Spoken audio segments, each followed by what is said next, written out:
Morning. It's morning coffee with Fasha. How is everyone? It's cold and wet here in North Carolina this morning. Got a little rain last night. It's kind of putting a wrench in the monkey's hands of what we wanted to get done today as far as being outside. But we hope it'll stop here before too long and we'll be able to get to do that.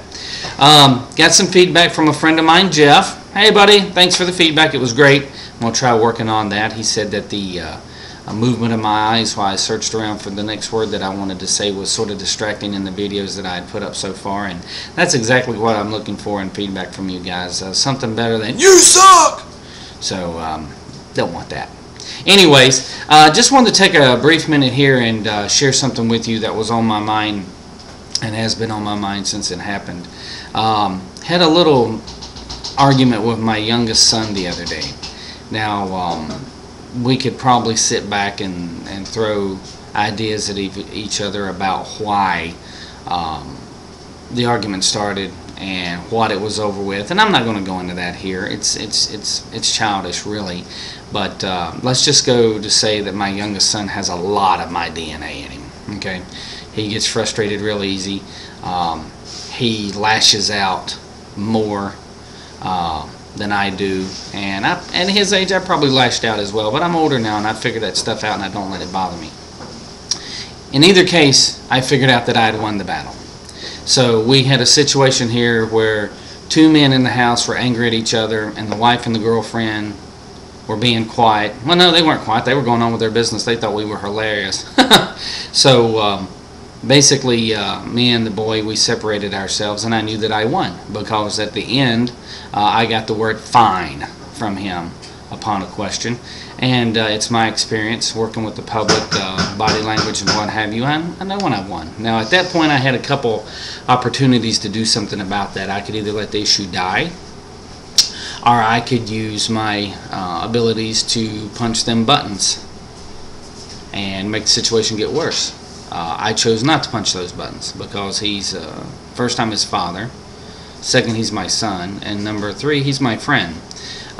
So I don't want to drive the point across to him by putting a nail through his heart, okay, as some people sometimes do in relationships. What was the old song? You bury the hatchet but you leave the handle sticking out, and that handle sticking out is a reminder of that conversation and how somebody got hurt and how feelings got hurt, and it will always be there. It will always be a stigma on that relationship.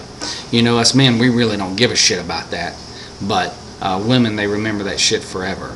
But as a father, looking back at the relationship I had with my father, I can tell you that I remember a lot of the times that I hurt him.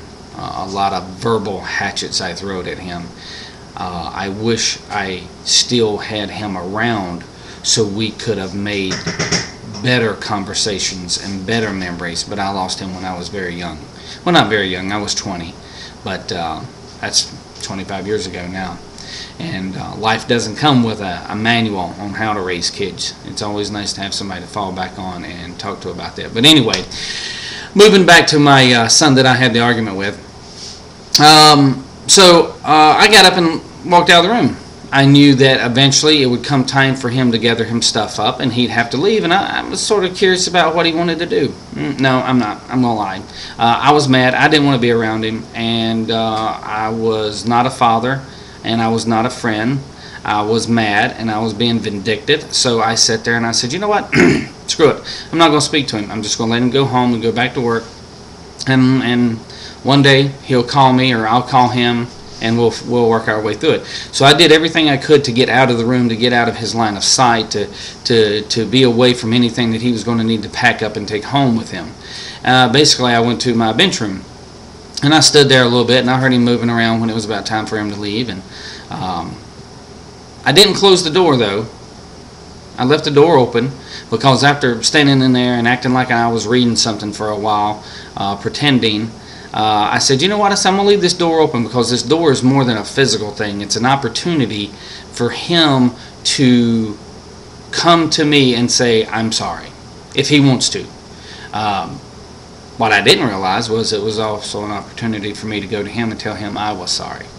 So I stood there pretending like I was reading a manual for 5 or 6 minutes, and it got close to time for him to leave, and I heard something at the door, and he walked in. Now I got to give him props for that. You know, I can be a hateful guy, and I wanted to see if he would take that step and come through the door.